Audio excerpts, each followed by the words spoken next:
ನಮಸ್ತೆ. ಓದ್ತಾ ಇರೋ ಪುಸ್ತಕದ ಹೆಸರು ಲೈಫ್ ಚೇಂಜಿಂಗ್ ಹ್ಯಾಬಿಟ್ಸ್, ಬದುಕು ಬದಲಿಸುವ 21 ಅಭ್ಯಾಸಗಳು, ಸುಂದರ ಅಭ್ಯಾಸಗಳು, ಸರಳ ಅಭ್ಯಾಸಗಳು, ಸುಂದರ ಬದುಕು. ಬರೆದಿರೋದು ತಾರಾ ಮಂಜುನಾಥ್. ಸೊ ನೆಕ್ಸ್ಟ್ ಚಾಪ್ಟರ್, ಹೊಸ ಚಾಪ್ಟರ್ ಯಾವ್ದು ಸೆಲೆಕ್ಟ್ ಮಾಡಿದ್ದೀನಿ 21ರಲ್ಲಿ ಇನ್ನೊಂದು ಯಾವ ಚಾಪ್ಟರ್ ಸೆಲೆಕ್ಟ್ ಮಾಡಿದ್ದೀನಿ ಅಂದರೆ ಮೊಬೈಲ್ನ ನಿಯಂತ್ರಣ ಮಾಡಿ. ನೀವು ಮೊಬೈಲ್ನ ಕಂಟ್ರೋಲ್ ಮಾಡಿ, ಮೊಬೈಲ್ ನಿಮ್ಮನ್ನು ಕಂಟ್ರೋಲ್ ಮಾಡೋಕ್ಕೆ ಬಿಡಬೇಡಿ ಅಂತ. ಓಕೆ, ನೋಡೋಣ. ನನಗೆ ತುಂಬ ಇಷ್ಟ ಈ ಚಾಪ್ಟರ್ ಬರಿಬೇಕಾದ್ರೆ. ಮತ್ತೆ ಇದನ್ನು ನಾನು ರಿಪೀಟ್ ಓದಬೇಕಾದ್ರೆ ಎಷ್ಟೋ ಸಲ ಬರೆದ್ಮೇಲೆ ಮತ್ತೆ ಇನ್ನೂ ಆ್ಯಡ್ ಮಾಡಬೇಕು ಅನ್ನಿಸ್ತಿತ್ತು. ಕೊನೆಗೆ ಅರ್ಥ ಮಾಡಿಕೊಂಡೆ, ಎಷ್ಟು ಬರೆದ್ರೂ ಇಷ್ಟೊಂದು ಬರೆದಿದ್ದೀವಿ ಅಂತ ಅನ್ಸೋದು ಬೇಡ, ಶಾರ್ಟಾಗಿ ಅರ್ಥ ಮಾಡಿಸೋಣ ಅಂತ. ಓಕೆ, ನೀವು ಮೌನವಾದಷ್ಟು ನಿಮ್ಮ ಆತ್ಮದ ಧ್ವನಿ ನಿಮಗೆ ಕೇಳಿಸುತ್ತೆ. ರಾಮದಾಸ್ ಅವರು ಇದನ್ನು ಹೇಳಿರೋದು. ನೀವು ಯಾವಾಗ ಸೈಲೆಂಟ್ ಆಗಿರ್ತೀರಾ ಆವಾಗ ನಮ್ಮ ಆತ್ಮದ ಧ್ವನಿ, ನಮ್ಮ ಆತ್ಮ ಮಾತಾಡೋದು ನಮಗೆ ಕೇಳಿಸುತ್ತೆ. ನೀವು ಗಮನಿಸಿ, ಅದೆಷ್ಟೋ ಜನ ಇಂದು ತಾವು ಹಾಸಿಗೆಯಿಂದ ಹೇಳುವ ಮೊದಲೇ ಮೊಬೈಲ್ ಸ್ಕ್ರೀನ್ನ ನೋಡ್ತಾರೆ. ಮೊಬೈಲ್ ಸ್ಕ್ರೀನೇ ಅವ್ರನ್ನ ಎಬ್ಬಿಸುತ್ತೆ. ಎದ್ದ ತಕ್ಷಣ ದೇವ್ರ ಫೋಟೋ ನೋಡೋದು ಹೋಗ್ಬಿಟ್ಟು ಇವತ್ತು ಮೊಬೈಲ್ ನೋಡೋದು ಸ್ಟಾರ್ಟ್ ಆಗಿದೆ. ಇದರಿಂದ ಅವರ ಮುಂಜಾನೆನೇ ಯಾವುದೋ ಎದ್ದ ತಕ್ಷಣ ಮೊಬೈಲ್ ನೋಡ್ತಾರೆ. ಯಾವುದೋ ಮಿಸ್ ಕಾಲ್, ಯಾವುದೋ ಮೆಸೇಜ್, ಯಾವುದೋ ನೋಟಿಫಿಕೇಷನ್, ಯಾವುದೋ ನ್ಯೂಸ್ ರಾತ್ರಿ ಪಾಪಪ್ ಆಗಿರುತ್ತೆ. ಓಪನ್ ಆದ ತಕ್ಷಣ ಅದನ್ನು ನೋಡ್ತಾರೆ. ಇಮಿಡಿಯೇಟ್ ಆಗಿ ಒಂದು ಬೆಳಗ್ಗೆ ಎದ್ದೊಳ್ತಿದ್ದಂಗೆ ಇಮಿಡಿಯೇಟ್ ಆಗಿ ಮೈಂಡಲ್ಲಿ ನಮಗೆ ಆತಂಕ, ಗಡಿಬಿಡಿ, ಒಂಥರ ಅಸ್ತವ್ಯಸ್ತ ಭಾವನೆ ಆಗೋಕ್ಕೆ ಶುರುವಾಗುತ್ತೆ. ಡೈಲಿ ಒಳ್ಳೆ ಮೆಸೇಜ್ಗಳು ಇರುತ್ತೆ ಅಂತೇನಿಲ್ವಲ್ಲ ಅಲ್ವಾ. ಒಂದು ಆ್ಯಂಡ್ ಇದು ನಮಗೆ ನಾವು ರಾಬಿನ್ ಶರ್ಮಾ ಅವರ ಒಂದು ಪುಸ್ತಕದಲ್ಲಿ ಓದಿರೋದು. ನೀನು ಸತ್ತರ ಅಳುವವರು ಯಾರೋ ಅಲ್ಲಿ ಒಂದು ಇದಿತ್ತು ಗೊತ್ತಾ, 100 ದಿನದ್ದು ಅಂತ ಬಂದಾಗ ಅದರಲ್ಲಿ ಬೆಳಗ್ಗೆ ಎದ್ದ ತಕ್ಷಣ ನಾವು ಹೇಗಿರ್ತೀವಿ ಅನ್ನೋದಕ್ಕೆ ಪ್ಲಾಟಿನಮ್ ಟೈಮ್ ಅಂತ, ಪ್ಲಾಟಿನಮ್ ಮೂಮೆಂಟ್ ಅಂತ ಹೇಳಿ, ಪ್ಲಾಟಿನಮ್ಗಳಿಗೆ ಅವರು ಹೇಳೋದು. ಸೊ ಪ್ಲಾಟಿನಮ್ ಅಂತ ಹೇಳಿ ಮಾಡ್ತಾರೆ. ಅಂದರೆ ಬೆಳಗ್ಗೆ ಎದ್ದ ತಕ್ಷಣ ಇರ್ತೀವಿ ಅಲ್ಲ ನಾವು, ಬೆಳಗ್ಗೆ ಎದ್ದ ತಕ್ಷಣ ನಮ್ಮ ಸಬ್ಕಾನ್ಷಿಯಸ್ ಮೈಂಡ್ ಇರೋ ಸ್ಟೇಜ್ ಏನಿದೆ ಅದು ಅಲ್ಟಿಮೇಟ್ ಸ್ಟೇಜಲ್ಲಿ ಇರುತ್ತಂತೆ. ಸೊ ಅಂದರೆ ನಾವು ಪ್ಲಾಟಿನಮ್ ಮೂಮೆಂಟ್ ಅಂತ, ಬೆಳಗ್ಗಿನ ಮೂಮೆಂಟ್ನ ಪ್ಲಾಟಿನಮ್ ಮೂಮೆಂಟ್ ಅಂತ. ಆ ಮೂಮೆಂಟಲ್ಲಿ ನಾವು ಏನು ಬಿತ್ತುತ್ತೀವೋ ಅದು ಚೆನ್ನಾಗಿ ಗ್ರೋ ಆಗುತ್ತೆ. ನಮ್ಮ ಸಬ್ಕಾನ್ಷಿಯಸ್ ಒಂದು ಭೂಮಿ ಅಂದ್ಕೊಳ್ಳೋಣ, ಆ ಭೂಮಿ ತುಂಬ ಆರೋಗ್ಯಕರವಾದ ಭೂಮಿ ಆಗಿರುತ್ತೆ ಬೆಳಗ್ಗಿನ ಒಂದು ಟೈಮಲ್ಲಿ. ಆ ಟೈಮಲ್ಲಿ ನೀವು ಯಾವ ಬೀಜ ಹಾಕ್ತೀರಾ ಅದು ಮೊಳಕೆ ಹೊಡೆದು ಮರ ಆಗುತ್ತೆ. ಸೊ ಆ ಟೈಮಲ್ಲಿ ಹಾಕೋ ಬೀಜನೂ ಇಂಪಾರ್ಟೆಂಟು, ಆ ಟೈಮಲ್ಲಿ ಹಾಕೋದೇ ಇಂಪಾರ್ಟೆಂಟು. ಯಾಕಂದರೆ ಆರೋಗ್ಯವಾಗಿರುತ್ತೆ ನನ್ನ ಸಬ್ಕಾನ್ಷಿಯಸ್ ಆ ಟೈಮಲ್ಲಿ. ಓಕೆ, ಸೊ ಹಾಗಾಗಿ ಮೊಬೈಲ್ ಅನ್ನೋದು ಖಂಡಿತ ಇವತ್ತು ನಮಗೆ ಹೊರ ಜಗತ್ತನ್ನು ಸಂಪರ್ಕಿಸೋದು ಬೇಕು, ಹೌದು. ಆದರೆ ನಿಮ್ಮಿಂದ ದೂರ ಮಾಡಬಾರ್ದಲ್ವಾ. ಇವತ್ತು ನಮಗೆ ಹೊರ ಜಗತ್ತನ್ನು ಸಂಪರ್ಕ ಮಾಡ್ಕೊಳ್ಳೋಕೆ ಮೊಬೈಲ್ ಬೇಕೇ ಬೇಕು ಅನ್ಬೋದು. ಹೊರಗಡೆ ಇರೋರನ್ನ ಹತ್ರ ಮಾಡ್ಕೊಳ್ಳೋಕ್ಕೋಸ್ಕರ ಮೊಬೈಲ್ ಬೇಕು. ಆದರೆ ಇವತ್ತು ಮೊಬೈಲ್ ನಮ್ಮಿಂದನೇ ದೂರ ಮಾಡ್ತಾ ಇದೆ ಅಲ್ವಾ. ಹಾಗಂತ ನಿಮ್ಮ ಮೊಬೈಲನ್ನು ಬಿಸಾಕಿ ಅಂತ ನಾನು ಹೇಳ್ತಾ ಇಲ್ಲ, ಅದು ನಿಮ್ಮನ್ನು ಕಂಟ್ರೋಲ್ ಮಾಡದೇ ಇರಲಿ. ವಿವರಣೆ ಏನು ಹೇಳ್ತಾ ಇದೆ, ಟೆಕ್ನಾಲಜಿ ಅದನ್ನು ಒಂದು ಚೆನ್ನಾಗಿರುವ ಸೇವಕ ಆದರೆ ಟೆಕ್ನಾಲಜಿ ಅನ್ನೋದು ಒಂದು ಚೆನ್ನಾಗಿರುವಂತಹ ಸೇವಕ, ಆದರೆ ಅಷ್ಟೇ ಭಯಾನಕ ಮಾಲೀಕ ಕೂಡ. ಟೆಕ್ನಾಲಜಿ ಅನ್ನೋದು ನಮಗೆ ಹೆಂಗೆ ಬೇಕು ಹಂಗೆ ಕೆಲಸ ಮಾಡ್ಕೊಳ್ಳೋಕ್ಕೆ ಇರೋವಂಥದ್ದು. ಆದರೆ ಇವತ್ತು ಆ ಸೇವಕ ಹೋಗ್ಬಿಟ್ಟು ನಮಗೆ ಹೆಂಗೆ ಬೇಕು ಹಂಗೆ ಕೆಲಸ ಮಾಡ್ಕೊಳಕ್ಕೆ ಇರೋವಂಥ ಟೆಕ್ನಾಲಜಿ ಹೋಗ್ಬಿಟ್ಟು ಟೆಕ್ನಾಲಜಿನೇ ನಮ್ಮನ್ನು ರೂಲ್ ಮಾಡ್ತಾ ಇದೆ. ನಾವು ಟೆಕ್ನಾಲಜಿಗೆ ಓನರ್ ಅಲ್ಲ, ಟೆಕ್ನಾಲಜಿ ನಮಗೂ ಓನರು. ಅಂದರೆ ಟೆಕ್ನಾಲಜಿ ನಮಗೆ ಸೇವಕ ಅಲ್ಲ, ನಾವೇ ಟೆಕ್ನಾಲಜಿಗೆ ಸೇವಕ. ಅದೇ ಹೇಳ್ದಂಗೆ ನಾವು ಕೇಳ್ತಾ ಇದ್ದೀವಿ, ನಾವು ಹೇಳ್ದಂಗೆ ಅದು ಕೇಳ್ತಾ ಇಲ್ಲ. ನೀವು ಎದ್ದ ತಕ್ಷಣ ಮೊಬೈಲ್ ನೋಡಿದ್ರೆ ನಿಮ್ಮ ಮೆದುಳು ಪ್ರಶಾಂತತೆಯಿಂದ ಆತಂಕದೆಡೆಗೆ ಬೀಟ ತೆರಳುತ್ತದೆ.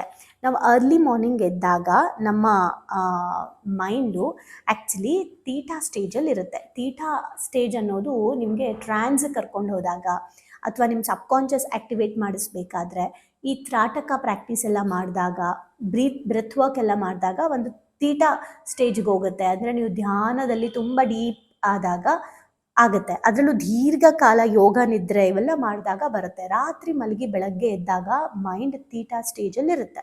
ಎದ್ದ ತಕ್ಷಣವೇ ನಾವು ಮೊಬೈಲ್ ನೋಡಿ ತಕ್ಷಣ ಸ್ಟ್ರೈಕ್ ಕೊಟ್ಟ ತಕ್ಷಣ ಅರ್ಲಿ ಮಾರ್ನಿಂಗ್ ಕೊಡೋ ಸ್ಟ್ರೈಕ್ ಇದೆಯಲ್ಲ, ಅದು ನಮಗೆ ಬೀಟಾ ಸ್ಟೇಜಿಗೆ ಕರ್ಕೊಂಡು ಹೋಗುತ್ತೆ.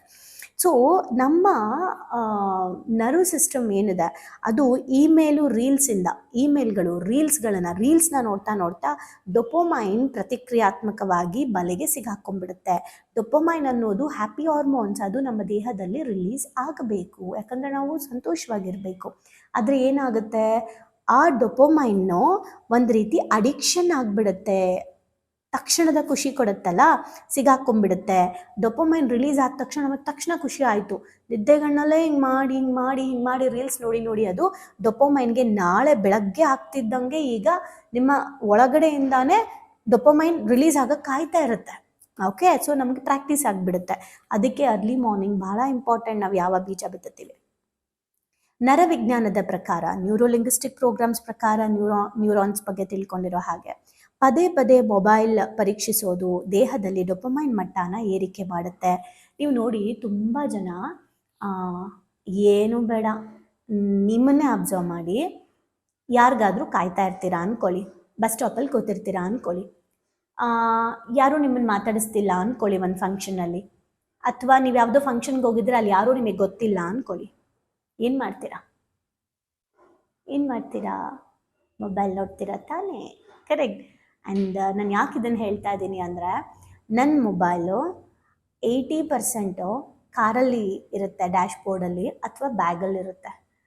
ನಾನು ಎಲ್ಲೇ ಹೋಗಲಿ, ನನ್ನ ಹತ್ರ ಇವಾಗ ಹೋಟೆಲ್ಗೆಲ್ಲ ಹೋದಾಗ ಎಲ್ಲ ಮೊಬೈಲ್ ನೋಡ್ತೀನಿ, ಮೊಬೈಲ್ ಇಟ್ಕೊಳ್ಳಲ್ಲ, ನನ್ನ ಪಾಡಿಗೆ ನಾನು ಹಿಂಗೆ ಕೂತ್ಕೊಂಡಿರ್ತೀನಿ. ಅವ್ರು ಅವ್ರಿಗೆ ವೆಯ್ಟ್ ಮಾಡ್ಕೊಂಡು ಸುಮ್ಮನೆ ಹಿಂಗೆ ಕೂತಿರ್ತೀನಿ. ನೋಡ್ಕೊಂಡು ಹೋಗ್ಲಿ, ನಂಗೇನಾಗ್ಬೇಕು, ಸುಮ್ಮನೆ ಕೂತಿರ್ತೀನಿ, ಅಲ್ಲಿ ನೋಡ್ತಿರ್ತೀನಿ, ಅವ್ರು ಮಾತಾಡೋದು ನೋಡ್ತಾ ಇರ್ತೀನಿ, ಇವ್ರು ಮಾತಾಡೋದು, ಏನೋ ಹೊಸ ವಿಚಾರ ಕಾಣಿಸ್ತಾ ಇರುತ್ತೆ, ಹೊಸ ಏನೋ ಕಾಣಿಸ್ತಾ ಇರುತ್ತೆ, ಅದನ್ನು ನೋಡ್ತೀನಿ, ಅದರಲ್ಲೇನೋ ಕಲಿಯೋದಿದೆಯಾ ನೋಡ್ತೀನಿ. ಒಂದು ಟೈಮಲ್ಲಿ ಹಿಂಗೆ ಬಗ್ಸಿದ್ರೆ ಹಿಂಗೆ ಎತ್ತುತ್ತಾ ಇರಲಿಲ್ಲ ನಾನು. ಓಕೆ, ಅಷ್ಟು ಮೊಬೈಲು. ಬಟ್ ಇವತ್ತು ನನಗೆ ಅನಿಸುತ್ತೆ ಎಷ್ಟು ಅವಾಯ್ಡ್ ಆಗಿದೆ ಅಂತ. ರಿಪ್ಲೇ ಮಾಡೋದಕ್ಕೆ ಬಿಟ್ಟರೆ, ಈಗ ನಾನು ಸ್ವಲ್ಪ ನನ್ನ ಫ್ರೆಂಡ್ಸು ಅಥವಾ ನನ್ನ ಜೊತೆಲಿ ಯಾರು ಇದ್ದಾಗ ರೀಲ್ಸ್ ಮಾಡೋಣ ಅಂದಾಗ ರೀಲ್ಸ್ ಮಾಡ್ತೀನಿ. But I never addicted.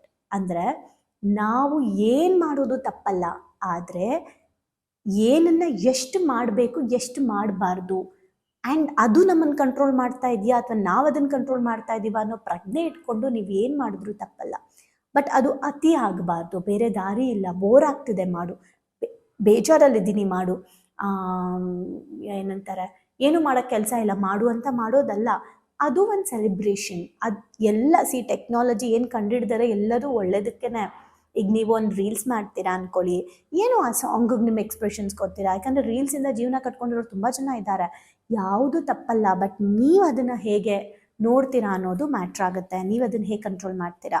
So dopamine ಏನಾಗುತ್ತೆ, ಪದೇ ಮೊಬೈಲ್ ನೋಡ್ತಾ ನಮ್ಮ ದೇಹದಲ್ಲಿ ಡೊಪಮೈನ್ ಮಟ್ಟ ಹೆಚ್ಚಿಗೆ ಆಗುತ್ತೆ. ಅಡಿಕ್ಷನ್ಸ್ಗೊಳಗಾಗ್ತೀವಿ ತುಂಬ ಡೊಪಮೈನ್ ರಿಲೀಸ್ ಆದಾಗ.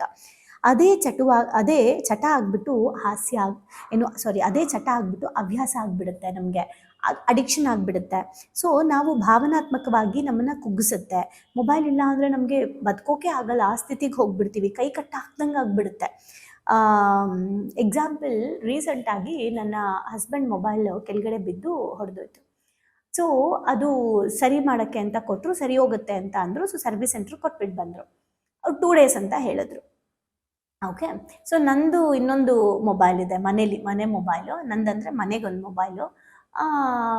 ಆ ಮೊಬೈಲಲ್ಲಿ ಇವರು ಎದುರು ಕಾಲ್ ಮಾಡಿದ್ರೆ ಹಂಗೆ ಮಾಡ್ಕೊಳ್ತಾ ಇದ್ರು. ಬಟ್ ಅವ್ರಿಗೆ 1 day ಫುಲ್ ಮೊಬೈಲ್ ಸಿಕ್ಕಿಲ್ಲ. ನಾನು ನೋಡ್ತಾ ಇದ್ದೀನಿ, ಲೈಕ್ ಇವಾಗ ನಾವೇನಾದ್ರು ಮಾಡ್ತಾ ಇದ್ರೆ ನಮ್ಮ ಜೊತೆ ಬರೋದು, ನಮ್ಮ ಜೊತೆ ಮಾತಾಡೋದು, ಏನು ಮಾಡ್ತಿದ್ಯಾ ಅಂತ ಕೇಳೋದು, ಆಮೇಲೆ ಏನಾದ್ರು ಓದ್ತಿದ್ರೆ ಏನದು ಅಂತ ನೋಡೋದು, ಅಥವಾ ನಾನೇನಾದ್ರು ಮೊಬೈಲ್ ನೋಡ್ತಾ ಇದ್ರೆ ಏನು ನೋಡ್ತಾ ಇದೆಯಾ ಅಂತ ನನ್ನ ಜೊತೆ ಬಂದು ಕುತ್ಕೊಂಡು ಅದು ತೋರಿಸು ಇದು ತೋರಿಸು ನೋಡೋದೆಲ್ಲ ಮಾಡ್ತಾಯಿದ್ರು. ನಾನು ಆಮೇಲೆ ಹಿಂಗೆ ನೋಡ್ಬಿಟ್ಟು ನೀನು ಯಾಕೆ ಇಷ್ಟೊಂದು ಎಲ್ಲರ ಹತ್ರ ಬಂದು ಮಾತಾಡ್ತಾ ಇದೆಯಾ ಅಂತ ಇವಾಗ ಗೊತ್ತಾಯಿತು. ನೀನು ಯಾಕೆ ಅವಾಗಿಂದ ಹಾಲಲ್ಲಿ ಕೂತಿದ್ಯಾ ಅಂತ ಇವಾಗ ಗೊತ್ತಾಯಿತು. ಯಾಕೆ ಅಂದರೆ ನೀನು ಮೊಬೈಲ್ ಇಲ್ಲ ತಾನೇ ಅಂತ ಹೇಳ್ತಾ ಇದ್ದೆ. ಮೊಬೈಲ್ ಇಲ್ಲದೆ ನಾನು ಬರಲ್ವಾ ಅಂತಿದ್ರು. ಬಟ್ ನೀನೇ ಅಬ್ಸರ್ವ್ ಮಾಡು, ನೀನಂತ ಅಲ್ಲ, ಎಲ್ಲರೂ ಅಷ್ಟೇ. ಎಷ್ಟು ನೋಡು, ನಮಗೊಂಥರ ಮೊಬೈಲ್ ಇಲ್ಲ ಅಂದರೆ ಯಾರೋ ನಮ್ಮ ಜೊತೆಲಿ ಇದ್ದಂಥ ವ್ಯಕ್ತಿ ಇಲ್ಲ ಅನ್ನೋ ಲೆವೆಲ್ಗೆ ಆಗ್ಬಿಟ್ಟಿದ್ದೀವಿ ನಾವು ಅಂತ. ಅವ್ರ ಕೆಲ್ಸಕ್ಕೆ ಮೊಬೈಲ್ ಬೇಕು, ಅವ್ರ ಕೆಲಸ ಮಾಡೋದೇ ಮೊಬೈಲಲ್ಲಿ ಬೇಕು. ಬಟ್ ಕಾಲ್ಸ್ ಎಲ್ಲ ಇರುತ್ತೆ. ಆದರೆ ಅದು ಬಿಟ್ಟು ಕೂಡ ಎಷ್ಟೊಂದು ಸಲ ನಮಗೆ ಗೊತ್ತಿಲ್ಲದೆ ಸ್ಕ್ರಾಲ್ ಮಾಡ್ತಾ ಕೂತಿರ್ತೀವಿ ಅಲ್ಲ. ಮೊಬೈಲ್ ಇಲ್ಲ ಅಂದ್ರೇ ಬೋರ್. ನಮಗೇನು ನನ್ನ ಮೊಬೈಲ್ ನಾನು ಕ್ಯಾರಿ ಮಾಡೋದು ಯಾವಾಗ ಅಂದರೆ ಫೋನ್ಪೇ ಯೂಸ್ ಮಾಡೋ ಅಗತ್ಯ ಇದ್ದರೆ ಮಾತ್ರ. ಇಲ್ಲ ಅಂತಂದರೆ ನಾನು ಯೂಸ್ ಮಾಡಲ್ಲ. ಅಟ್ಲೀಸ್ಟ್ ಒಂದು ಸ್ವಲ್ಪ ಕ್ಯಾಶ್ ಜೊತೆಲಿ ಇಟ್ಕೋತೀನಿ, ತೊಗೊಂಡೇ ಹೋಗಲ್ಲ ಮೊಬೈಲ್ನ. ಫೋನ್ಪೇಗೋಸ್ಕರ ಮೊಬೈಲ್ ತೊಗೊಂಡೋಗ್ತೀನಿ, ನೆಟ್ ಆಫ್ ಮಾಡಿಬಿಡ್ತೀನಿ, ಫೋನ್ಪೇ ಮಾಡ್ಬೇಕಾದ್ರೆ ನೆಟ್ ಆನ್ ಮಾಡ್ಕೋತೀನಿ. ಎಷ್ಟೊಂದು ಸಲ ನೆಟ್ ಆನ್ ಮಾಡಿದೆ ಫೋನ್ಪೇ ಮಾಡೋಕ್ಕಾಗಿ ವರ್ಕ್ ಆಗದೆ ಆಮೇಲೆ ನೆಟ್ ಆನ್ ಮಾಡ್ಕೊಂಡಿದ್ದೀನಿ. ನನಗೆ ತುಂಬ ದೊಡ್ಡ ಆಸೆ ಅದು. ನಮ್ಮ ಮನೇಲಿ ನನ್ನ ಹಸ್ಬೆಂಡ್ ಹತ್ರ, ನನ್ನ ತಮ್ಮನ ಹತ್ರ ಹೇಳ್ತಾ ಇರ್ತೀನಿ, ಮೊಬೈಲೇ ಇಲ್ಲದೆ ನಾನು ಜೀವನ ಮಾಡಬೇಕು, ಆ ಥರ ನನಗೊಂದು ವ್ಯವಸ್ಥೆ ಮಾಡಿಕೊಡಪ್ಪ ದೇವ್ರೆ ಅಂತ ಕೇಳ್ತಾ ಇದ್ದೀನಿ. ಓಕೆ, ಅದಿಲ್ಲದೇ ಜೀವನ ಮಾಡಬೇಕು ಅಂತ. ನೋಡೋಣ, ಅದು ಆಗೋದೇ ಇಲ್ಲ ಮೇಡಮ್ ಅಂತ ನಿಮ್ಗೆ ಅನಿಸ್ಬೋದು, ಬಟ್ ಅದು ಆಗುತ್ತೆ ಅಂತ ನನಗೆ ಗೊತ್ತು. ಅದಕ್ಕೊಂದು ಟೈಮ್ ಬರುತ್ತೆ, ಆ ಟೈಮ್ನ ನಾವೇ ಸೃಷ್ಟಿ ಮಾಡ್ಕೊಬೇಕು. ನಾನು ಯಾಕೆ ಇದೆಲ್ಲ ನಿಮಗೆ ಬೀಜ ಬಿತ್ತುತ್ತಾ ಇದ್ದೀನಿ ಗೊತ್ತಾ? ನೀವು ಅದೆಲ್ಲದರಿಂದ ದೂರ ಬಂದು ಖುಷಿಯಾಗಿ ನಿಮ್ಮ ಒಳಗಡೆ ಆಟ ಆಡಿ, ಮೊಬೈಲಲ್ಲಿ ಆಟ ಆಡೋಕ್ಕಿಂತ ನಿಮ್ಮ ಒಳಗಡೆ ಆಟ ಆಡಿ, ಮೊಬೈಲಲ್ಲಿ ಮಾತಾಡೋಕ್ಕಿಂತ ಜನಗಳ ಜೊತೆ, ಪ್ರಕೃತಿ ಜೊತೆ ಮಾತಾಡಿ, ಮೊಬೈಲಲ್ಲಿ ನೀವು ಮುಳುಗೋಗೋದಕ್ಕಿಂತ ಮನೆಗಳಲ್ಲಿ, ಸಂಬಂಧಗಳಲ್ಲಿ ಮುಳುಗೋಗಿ ಮೊಬೈಲ್ಗೆ ಕಾಳಜಿ ತಗೊಳ್ಳೋದಕ್ಕಿಂತ ನಿಮ್ಮ ಆರೋಗ್ಯದ ಬಗ್ಗೆ ಕಾಳಜಿ ತಗೊಳ್ಳಿ. ಮೊಬೈಲಲ್ಲಿ ನೀವು ಬೇರೆಯವರು ಬೆಳೆದಿರೋದನ್ನು ತುಂಬ ನೋಡಿಕೊಂಡು ಅವ್ರು ಬೆಳೆದ್ರು, ಇವ್ರು ಬೆಳೆದ್ರು, ಅವ್ರು ಅಲ್ಲೋದ್ರು ಇಲ್ಲೋದ್ರು ಅನ್ನೋದ್ರ ಬದಲು ನೀವು ಬೆಳೀರಿ, ನೀವು ಓಡಾಡಿ, ನೀವು ಮಾಡಿ. ಆ್ಯಂಡ್ ಅಫ್ಕೋರ್ಸ್ ಇದೆಲ್ಲನೂ ಕೂಡ ಮೇಡಮ್ ಮೊಬೈಲಲ್ಲಿ ತಾನೇ ನೋಡ್ತಾ ಇರೋದು ಅಂತ ನಿಮಗೆ ಅನಿಸ್ಬೋದು. ಆದರೆ ಒಳ್ಳೆಯದಕ್ಕೆ ನೀವು ಯೂಸ್ ಮಾಡ್ಕೊಳ್ಳೋದು ಅಡಿಕ್ಷನ್ ಅಲ್ಲ. ಆದರೆ ಈಗ ನನ್ನದೇ ವೀಡಿಯೋನ ನೀವು 20 ಸಲ ನೋಡ್ತೀರಾ ಅಂದ್ಕೊಳ್ಳಿ, ಒಂದೇ ವೀಡಿಯೋ 20 ಸಲ ನೋಡ್ತೀರಾ. ಬೋರ್ ಆಗ್ತಿದೆ ಮೇಡಮ್ ವೀಡಿಯೋ ನೋಡೋಣ, ಬೋರ್ ಆಗ್ತಿದೆ ಮೇಡಮ್ ವೀಡಿಯೋ ನೋಡೋಣ ಅಂತ ಅದು ಅಡಿಕ್ಷನ್ ಆಗಬಾರ್ದು. ಒಂದು ಟೈಮ್ ಸೆಟ್ ಮಾಡಬೇಕು. ಬೆಳಗ್ಗೆ ಈ ಕಲಿಕೆ ಓದ್ತೀನಿ ಅಷ್ಟೇ, ಮತ್ತೆ ನೀವು ಕೆಲಸದಲ್ಲಿ ತೊಡಗಿಸ್ಕೋಬೇಕು. ನನ್ನದೇ ವಿಡಿಯೋ ಆಗಲಿ, ಯಾವ ಗುರುಗಳದೇ ವಿಡಿಯೋ ಆಗಲಿ, ಯಾವ ದೇವ್ರದೇ ವಿಡಿಯೋ ಆಗಲಿ, ಅದರಿಂದ ಕಲಿಬೇಕು, ಮೊಬೈಲ್ ಇಡಬೇಕು, ಹೋಗಬೇಕು. ನಾನಲ್ಲಿ ಏನು ಮಾಡಬೇಕು ಅದನ್ನು ಮಾಡಬೇಕು, ಕೆಲಸ ಮಾಡಬೇಕು. ಪದೇ ಪದೇ ಪದೇ ಪದೇ ಬೋರ್ ಆಗ್ತಿದೆ ಅಂತ ಅದದೇ ರಿಪೀಟ್ ಮಾಡಬಾರ್ದು. ಜ್ಞಾನ ಸಂಪಾದನೆಗೆ ಹೇಳ್ತಾ ಇಲ್ಲ, ಅಡಿಕ್ಷನ್ ಮಾಡ್ಕೋಬಾರ್ದು. ಓಕೆ, ಸೊ ಆ ರೀತಿ ಆಗಿ ನಮಗೆ ಕಾನ್ಸಂಟ್ರೇಷನ್ ಇಲ್ಲ, ಮೆಮೊರಿ ಪವರ್ ಇಲ್ಲ ಅಂತೀವಲ್ಲ, ಅವರೆಲ್ಲರೂ ಕೂಡ ಆಲ್ಮೋಸ್ಟ್ ಮೊಬೈಲ್ನ ಹೆಚ್ಚು ಬಳಸ್ತಾ ಇರ್ತಾರೆ. ಹಾಗಾಗಿ ಇಂತಹ ಅಭ್ಯಾಸಗಳು ಹೆಚ್ಚಾಗೋದ್ರಿಂದ ಆತಂಕ ಮತ್ತು ಚಿಂತೆ ಜಾಸ್ತಿ ಆಗಿ ಆಯಾಸ ಜಾಸ್ತಿ ಆಗುತ್ತೆ ಸೈನ್ಸ್ ಪ್ರಕಾರ. ಇನ್ನು ಸ್ಪಿರಿಚುವಲ್ ಪ್ರಕಾರ ಪ್ರಾಚೀನ ಯೋಗ ಹೇಳೋದೇನೆಂದರೆ, ಎಲ್ಲಿ ನಮ್ಮ ಗಮನ ಇರುತ್ತದೆಯೋ ಅಲ್ಲೇ ಶಕ್ತಿಯು ಕೂಡ ಹರಿಯುತ್ತದೆ. ಹೊರಗಿನ ಜಗತ್ತು ನಿಮ್ಮ ಗಮನವನ್ನು ಸೆಳೆದರೆ ನಿಮ್ಮ ಆಂತರಿಕ ಶಕ್ತಿ ಕ್ರಮೇಣ ಕುಗ್ಗುತ್ತದೆ. ನಮ್ಮ ಎನರ್ಜಿ, ನಮ್ಮ ಫೋಕಸ್ ಎಲ್ಲಿರುತ್ತೋ ನಮ್ಮ ಎನರ್ಜಿ ಅಲ್ಲಿ ಹೋಗುತ್ತೆ. ಸೊ ಮೊಬೈಲ್ ಮೇಲೆ ಫೋಕಸ್ ಇದ್ದರೆ ನಮ್ಮ ಎನರ್ಜಿ ಮೊಬೈಲ್ ಮೇಲೆ ಹೋಗುತ್ತೆ. ಸೊ ದಟ್ ನಾನು ಮಾಡಬೇಕಾಗಿರೋ ಕೆಲಸ ನಾನು ಮಾಡೋದಿಲ್ಲ. ಸೊ ಹೊರ ಜಗತ್ತು ನಮ್ಮನ್ನು ಜಾಸ್ತಿ ಅಟ್ರ್ಯಾಕ್ಟ್ ಮಾಡಿದ್ರೆ ನಮ್ಮ ಅಂತರಂಗದ ಅಟ್ರಾಕ್ಷನ್ ಮಿಸ್ ಮಾಡ್ಕೊಂಡ್ಬಿಡ್ತೀವಿ, ಅಟೆನ್ಷನ್ ಮಿಸ್ ಮಾಡ್ಕೊಂಡ್ಬಿಡ್ತೀವಿ. ಸೊ ಮೊಬೈಲ್ ನಮ್ಮ ಆಧ್ಯಾತ್ಮಿಕವಾಗಿ ಕೂಡ ದೂರ ಇರಬೇಕು ಅಂತ ಇದೇ ರೀಸನ್ಗೆ ನಾನು ಹೇಳಿದ್ದು. ನನಗೇನು ಕನಸಿದೆ ಒಂದು ಹೇಳ, ಒಂದು ಚಿಕ್ಕ ಕಾಡಲ್ಲಿ ಒಂದು ಮನೆ ಮಾಡಿಕೊಂಡು ಅಲ್ಲಿ ಹೊಳೆ ಹರಿತಾ ಇರಬೇಕು. ಬೆಳಗ್ಗೆ ಎದ್ದು ನನ್ನ ಮಗದಿಂದ ಹಿಡಿದು ಎಲ್ಲ ಹೋಗಿ ಹೊಳೆಯಲ್ಲಿ ಸ್ನಾನ ಮಾಡ್ಕೊಂಡು ಹೊಳೆಯಲ್ಲಿ ಮುಳುಗಿ ಬಂದು ದೇವ್ರ ನಮಸ್ಕಾರ ಮಾಡಿ, ಕಾಡಲ್ಲೇ ದೇವ್ರ ನಮಸ್ಕಾರ ಮಾಡಿ, ಪೂಜೆ ಮಾಡಿ, ಆ್ಯಂಡ್ ಧ್ಯಾನ ಮಾಡಿ, ಜಪ ಮಾಡಿ, ಯೋಗ ಮಾಡಿ, ಕಾಡೆಲ್ಲ ಒಂದು ರೌಂಡ್ ಹೋಗಿ ಬಂದು ಸಾತ್ವಿಕ ಆಹಾರಗಳನ್ನ ಮಾಡಿಕೊಂಡು ತಿಂದು, ಏನು ಎಷ್ಟು ಜನಕ್ಕಾಗತ್ತೆ ಅಷ್ಟು ಜನಕ್ಕೆ ಸಾಧ್ಯವಾದಷ್ಟು ಜ್ಞಾನ ಹಂಚುತ್ತಾ, ಅವರೆಲ್ರಿಗೂ ಒಳ್ಳೆ ಮಾರ್ಗಕ್ಕೆ ಬರೋಕ್ಕೆ ಸಹಾಯ ಮಾಡ್ತಾ, ಯಾವ ಒಂದು ಕ್ಷೇತ್ರಗಳು ಅಥವಾ ಪುಣ್ಯ ಸ್ಥಳಗಳು ಅಂತ ಇದೆ ಅದನ್ನೆಲ್ಲ ನೋಡ್ಕೊಳ್ತಾ ಆರಾಮಾಗಿ ಹೋಗಬೇಕು. ಚೆನ್ನಾಗಿ ಕೆಲಸ ಮಾಡಿಕೊಂಡು, ಕೆಲಸ ಚೆನ್ನಾಗಿ ಮಾಡಿ ಹೋಗಬೇಕು. ಸೊ ಇದು ನನಗಿರೋದು. ಒಂದು ಲ್ಯಾಂಡ್ಲೈನ್ ಇಟ್ಕೋಬೇಕು ಮನೇಲಿ. ಓಕೆ, ಲ್ಯಾಂಡ್ಲೈನ್ ಬರಬೇಕು ಮತ್ತೆ ಮೊಬೈಲ್ ಬಿಟ್ಟು ಅಂತ ನೋಡೋಣ. ಸೊ ಆಧ್ಯಾತ್ಮಿಕವಾಗಿ ಇದು ನಮ್ಮ ಶಕ್ತಿಯನ್ನು ಹೆಚ್ಚು ಮಾಡುತ್ತೆ. ಮೊಬೈಲ್ ಡಿಸ್ಟ್ರಾಕ್ಷನ್ ಮಾಡಿದೆ, ಮೊಬೈಲ್ ಇದ್ದರೂ ನೀವು ಆಧ್ಯಾತ್ಮಿಕವಾಗಿ ಚೆನ್ನಾಗಿ ಬೆಳಿಬೋದು. ಯಾವಾಗ ಅಂದರೆ ಮೊಬೈಲ್ನ ನೀವು ಬಿಟ್ಟಾಗ. ಸೊ ಆಧ್ಯಾತ್ಮಿಕವಾಗಿ ನನಗೆ ಅನಿಸುತ್ತೆ, ನನಗೇನಾದರೂ ಮೊಬೈಲ್ ಡಿಸ್ಟ್ರಾಕ್ಷನ್ ಮಾಡ್ತಾ ಇದೆ ಅಂತ ನನ್ನ ಒಳಗಡೆಯಿಂದ ಅನಿಸಿದ್ರೆ, ಡೋಪಮೈನ್ ವರ್ಕ್ ಆಗ್ತಿದೆ ಅಂತ ನನಗೆ ಸೆನ್ಸ್ ಆಗುತ್ತೆ. ಸೆನ್ಸ್ ಆಗ್ತಿದ್ದಂಗೆ ಫೋನ್ ಹಿಂಗೆ ಆಫ್ ಮಾಡಿ ಎತ್ತಿಟ್ಬಿಡ್ತೀನಿ. ಯಾಕೆ ಅಂತಂದರೆ ನೀನು ನನ್ನ ಕಂಟ್ರೋಲ್ ಮಾಡ್ತಾ ಇದೆಯಾ ಅಂತ ಅದಕ್ಕೆ ಹೇಳ್ಬಿಟ್ಟು ಎತ್ತಿಟ್ಬಿಡ್ತೀನಿ. ಸೊ ಇವೆಲ್ಲ ಮಾಡಿ ಮಜಾ ಇರುತ್ತೆ, ಆಯಿತಾ. ಇನ್ನು ಭಾವನಾತ್ಮಕವಾಗಿ ಏನು ಬೆನಿಫಿಟ್ಟು? ಡಿಜಿಟಲ್ ಕೆಲಸ ಮಾನಸಿಕವಾಗಿ ಹೆಚ್ಚು ದಣಿವು ಕೊಡುತ್ತೆ. ರೈತರಿಗಿಂತ ಜಾಸ್ತಿ ಸುಸ್ತಾಗೋದು IT ಫೀಲ್ಡಲ್ಲಿರೋರು. ಯಾಕೆ ಅಂತಂದರೆ ಡಿಜಿಟಲ್ ಕೆಲಸ ಜಾಸ್ತಿ ಸುಸ್ತು ಮಾಡುತ್ತೆ, ಆಯಾಸವನ್ನು ಹೊತ್ತು ತರುತ್ತೆ. ಇದರಿಂದ ಮುಕ್ತಗೊಂಡರೆ ಮನಸ್ಸು ಮಾತ್ರವಲ್ಲ, ಆಂತರಿಕತೆಯಲ್ಲೂ ಕೂಡ ನೀವು ಸಂತೋಷ ಮತ್ತು ಕ್ರಿಯೇಟಿವಿಟಿ ನಿಮ್ಮಲ್ಲಿ ಜಾಸ್ತಿ ಆಗುತ್ತೆ. ಈ ಆಚರಣೆ ಯಾಕೆ ಮುಖ್ಯ ಅಂದರೆ ನಮ್ಮ ಮೆದುಳನ್ನು ಸಹಜವಾಗಿ ಲಯಬದ್ಧವಾಗಿಸುತ್ತೆ. ಇದನ್ನು ಮಾಡೋದ್ರಿಂದ ನಮ್ಮ ಮೆದುಳು ಮೊಬೈಲ್ ರೀಲ್ಸು, ಬೇಡವಾಗಿರೋ ಸ್ಟೋರೀಸ್ ಏನೇನೋ ನೋಡಿ ನೋಡಿ ನೋಡಿ ನನ್ನ ಮೆದುಳು ತುಂಬ ಮೇಲೆ ಕೆಳಗೆ ಹೋಗ್ತಿರುತ್ತೆ. ಆದರೆ ಮೊಬೈಲ್ ದೂರ ಮಾಡೋದ್ರಿಂದ ನನ್ನ ಒಂದು ಮೈಂಡು ಲಯಬದ್ಧವಾಗಿ ರಿದಮಿಕ್ ಆಗಿ ಇರುತ್ತೆ. ಆಂತರಿಕ ಶಾಂತಿ ಮತ್ತು ಭಾವನಾತ್ಮಕ ಕಂಟ್ರೋಲ್ ಜಾಸ್ತಿ ಆಗುತ್ತೆ. ನಿಮ್ಮನ್ನು ನಿಮ್ಮ ಜೀವನದೊಟ್ಟಿಗೆ ಇನ್ನೂ ಸಂಪರ್ಕಿಸಲು ಪ್ರಯತ್ನ ಮಾಡುತ್ತೆ. ನಾವು ನಮ್ಮ ಲೈಫ್ಗೆ ಇನ್ನಷ್ಟು ಕನೆಕ್ಟ್ ಆಗೋಕ್ಕೆ ಹೆಲ್ಪ್ ಮಾಡುತ್ತೆ. ನಮ್ಮಲ್ಲಿ ಆತ್ಮವಿಶ್ವಾಸವನ್ನು ಜಾಸ್ತಿ ಮಾಡುತ್ತೆ. ಸೊ ಇದಿಷ್ಟು ಮೊಬೈಲ್ನ ಬಿಡೋದ್ರಿಂದ ಇಷ್ಟು ಬೆನಿಫಿಟ್ ಇದೆ ಅಂದರೆ ನೋಡಿ, ಯೋಚನೆ ಮಾಡಿ. ಕ್ಲಾರಿಟಿ ಇರಲಿ ನಿಮಗೆ. ಒಳ್ಳೆ ವಿಚಾರ ಕೇಳ್ತೀರಾ, ನೋಡ್ತೀರಾ, ಏನಾದರೂ ಹೇಳಬೇಕಾ ಹೇಳ್ತೀರಾ, ಅದಾದಮೇಲೆ ಇನ್ನೊಂದು ವಿಡಿಯೋ ನೋಡೋಣ ಅಂತ ಟೈಮ್ ವೇಸ್ಟ್ ಮಾಡ್ಕೊಬೇಡಿ. ಕೆಲಸ ಮಾಡಬೇಕಾದ್ರೆ ವಿಡಿಯೋ ಆನ್ ಅಂದರೆ ಕೇಳಿಕೊಂಡು ಕೆಲಸ ಮಾಡಿ, ಎಲ್ಲ ಮಾಡಿ. ಆದರೆ ನಿಮ್ಮ ಸಮಯ, ಧ್ಯಾನದ ಸಮಯ, ಆಮೇಲೆ ಮಕ್ಕಳ ಸಮಯದಲ್ಲಿ ಮೊಬೈಲ್ನ ದೂರ ಇಟ್ಬಿಡಿ. ಓಕೆ, ಮೊಬೈಲ್ ನಿಮ್ಮನ್ನು ಕಂಟ್ರೋಲ್ ಮಾಡೋದು ಬೇಡ, ನೀವು ಮೊಬೈಲ್ನ ಕಂಟ್ರೋಲ್ ಮಾಡಿ. ಹಾಗಿದ್ರೆ ಇದನ್ನು ಹಂತವಾಗಿ ಯಾವ ಥರ ಪ್ರಾಕ್ಟೀಸ್ ಮಾಡ್ಬೋದು ಅನ್ನೋದನ್ನು ನಾಳೆ ನೋಡೋಣ. ಓವರಾಲ್ ಇವತ್ತು ಏನು ಅರ್ಥ ಆಯಿತು ಅಂತ ಕಮೆಂಟ್ ಮಾಡಿ. ಹೋಪ್ ನಿಮಗೆ ಈ ಚಾಪ್ಟರ್ ನೀವು ಬುಕ್ಕಲ್ಲಿ ಓದಿರೋದು ಜೊತೆಗೆ ನಾನು ಹೇಳ್ತಿರೋದು ನಿಮಗೆ ಇನ್ನಷ್ಟು ಜ್ಞಾನ ತಗೊಳ್ಳೋಕ್ಕೆ ಹೆಲ್ಪ್ ಆಗ್ತಾ ಇದೆ ಅಂತ ಒಂದು ಕಮೆಂಟ್ ಮಾಡಿ. ಬಿಕಾಸ್ ನಾನು ನನ್ನ ಬುಕ್ ಅಂತ ಓದ್ತಾ ಇಲ್ಲ, ಇನ್ನೊಂಚೂರು ಡೀಪಾಗಿ ಅರ್ಥ ಮಾಡಿಸೋಣ ಅಂತ ಓದ್ತಾ ಇದ್ದೀನಿ. Thank you. ಭಾವನೆಗಳಿಗೊಂದು ಶಾಲೆಗೆ ಬಂದು ತುಂಬಾ ಖುಷಿ ಆಯ್ತು. ಲೈಫಲ್ಲಿ ತುಂಬಾ ಅಂದ್ರೆ ತುಂಬಾ ಕ್ಲಾರಿಟಿ ಬಂದಿದೆ. ತುಂಬಾನೇ ಬದಲಾವಣೆ ಆಗಿದೆ. ನಂಗೆ ತುಂಬಾ ಖುಷಿ ಇದೆ ನಾನು ಇಲ್ಲಿಗೆ ಬಂದಿರೋದು. ನನಗೆ ತುಂಬಾ ಖುಷಿ ಆಗ್ತದೆ. ಪ್ರತಿಯೊಂದಕ್ಕೂ ಸ್ಫೂರ್ತಿ ಸಿಕ್ಕಿದೆ, ನೆಮ್ಮದಿ ಸಿಕ್ಕಿದೆ. ಒನ್ ವರ್ಡ್ ಅಲ್ಲಿ ಹೇಳ್ಬೇಕಂದ್ರೆ ಇಟ್ ಈಸ್ ಅಲ್ಟಿಮೇಟ್. ಲೈಫ್ ತುಂಬ ಕಾಂಪ್ಲಿಕೇಟ್ ಅಂದ್ಕೊಂಡಿದ್ದೆ, ಬಟ್ ಈ ಕ್ಲಾಸಿಗೆ ಸೇರಿದ್ಮೇಲೆ ತುಂಬ ಈಸಿಯಾಗಿ ಅರ್ಥಪೂರ್ಣವಾಗಿ ಹೇಗೆ ಜೀವಿಸ್ಬೇಕು ಅನ್ನೋದು ಗೊತ್ತಾಯಿತು. ಆ್ಯಕ್ಚುಲ್ ಆಗಿ ನಂಗೆ ತುಂಬ ಖುಷಿ ಇದೆ ನಾನು ಇಲ್ಲಿಗೆ ಬಂದಿರೋದು. ಈ ಒಂದು ವರ್ಕ್ಶಾಪ್ ಬಂದಿರೋ ಉದ್ದೇಶ ಅಂದರೆ ತಾರಾ ಮೇಡಮು ಏನೇ ಕೊಟ್ಟರು ಒಂದು ಅದ್ಭುತವಾಗಿ ಸ್ಪೆಷಲ್ ಆಗಿ ಕೊಡ್ತಾರೆ ಅನ್ನೋ ನಂಬಿಕೆ ಇದೆ. ಈ ಒಂದು ವರ್ಕ್ಶಾಪಲ್ಲಿ ಇನ್ನೂ ಅದ್ಭುತವಾಗಿ ಸಿಗ್ತದೆ ಅಂತ ನಂಬ್ಕೊಂಡು ಬಂದಿದ್ದೀನಿ. ಖಂಡಿತ ಆಗುತ್ತೆ. ಡೈಲಿ ಹೊಸ ಟಾಪಿಕ್ ನಾವು ಡೈಲಿ ವೇಟ್ ಮಾಡ್ತಾ ಇರ್ತೀವಿ, ಇವತ್ತೇನು ಹೇಳ್ಕೊಡ್ತಾರೆ, ನಾಳೆ ಏನು ಹೇಳ್ಕೊಡ್ತಾರೆ ಅಂತೇಳಿ. ನಾನು ಎಲ್ಲರಿಗೂ ಹೇಳೋದಷ್ಟೇ, ಅವ್ರು ಕೊಡೋ ಎಲ್ಲ ಟಾಸ್ಕ್ನು ಚೆನ್ನಾಗಿ ಫಾಲೋ ಅಪ್ ಮಾಡಿದರೆ ನಿಮ್ಮ ಜೀವನ ಇನ್ನೂ ತುಂಬ ಚೆನ್ನಾಗಿರುತ್ತೆ. ಎಜುಕೇಶನ್ ಬಂದ್ಮೇಲೆ ನನ್ನ ಲೈಫ್ ಸೇವ್ ಆಯ್ತು ಅಂತಾನೆ ಹೇಳ್ಬೋದು. ಸೊ ಬಹಳನೇ ಖುಷಿ ಇದೆ.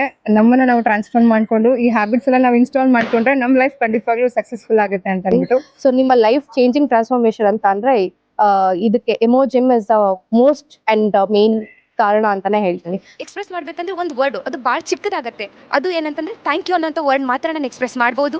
ಒಂದೊಂದು ಸ್ಟೆಪ್ಪಲ್ಲೂ ನಾವು ಚೇಂಜ್ ಆಗ್ತಿದ್ದೀನಿ ಅನ್ನೋದು ತುಂಬ ನನಗೆ ಅಳವಡಿಕೆ ಆಗ್ತಿದೆ. ಮತ್ತು ಎಲ್ಲ ಸ್ಕೂಲು ಕಾಲೇಜ್ಗಳಲ್ಲೂ ಇದೊಂದು ಸಬ್ಜೆಕ್ಟ್ ಅಂತ ಇಡಬೇಕು ಮಕ್ಕಳಿಗೆ. ಎಲ್ರಿಗೂ ಯೂಸ್ ಆಗುವಂಥ ಕ್ಲಾಸ್ ಇದು, ಯೂನಿಕ್ ಆಗಿದೆ. ಇಮೋಜಿಮ್ ಟೀಮ್ಗೆ ಥ್ಯಾಂಕ್ ಯು. ಇದೆಲ್ಲ ನಡೆಸ್ತಾ ಇರುವಂಥ ತಾರಾ ಮೇಡಮ್ಗೆ, ಸಂದೇಶ್ ಸರ್ಗೆ, ಜೊತೆಗೆ ಎಮೋಜಿಮ್ ಟೀಮ್ಗೆ thank you so much. So ಯಾರ್ಯಾರೆಲ್ಲ ಸೇರ್ಕೊಂಡಿಲ್ಲ ದಯವಿಟ್ಟು ಸೇರ್ಕೊಳ್ಳಿ. So it is very utilising. Lifelong ಯಾರಿಗಾದ್ರೂ ಚಿರಋಣಿಯಾಗಿರ್ತೀವಿ ಅಂದರೆ ಅದು ಸಂದೇಶನ ಮತ್ತು ತಾರಾ ಮ್ಯಾಮ್. ಸೊ ಬನ್ನಿ, ಭಾವನೆಗಳಿಗೊಂದು ಶಾಲೆನ ಎಂಟರ್ ಆಗಿ ಅದನ್ನ ಫೀಲ್ ಮಾಡಿ. ಅಂದರೆ ರಿಕ್ವೆಸ್ಟ್ ಮಾಡ್ಕೊತಿದ್ದೀನಿ ನಿಮಗೆ, ಇದರಿಂದ ಲಾಸ್ ಆಗೋದಂತೂ ಏನೂ ಇಲ್ಲ, ಬಟ್ ಲೈಫಲ್ಲಿ ತುಂಬಾನೇ ಪಡ್ಕೊತೀನಿ ನಾನು. ಅದಕ್ಕೆ ನಾನು ಶೋರ್ ಗ್ಯಾರಂಟಿ ಕೊಡ್ತೀನಿ ನಾನು. ಎಲ್ಲೋ thank you to Tara ma'am and Sandesh sir. Thank you to whole my Emojim. Thank you.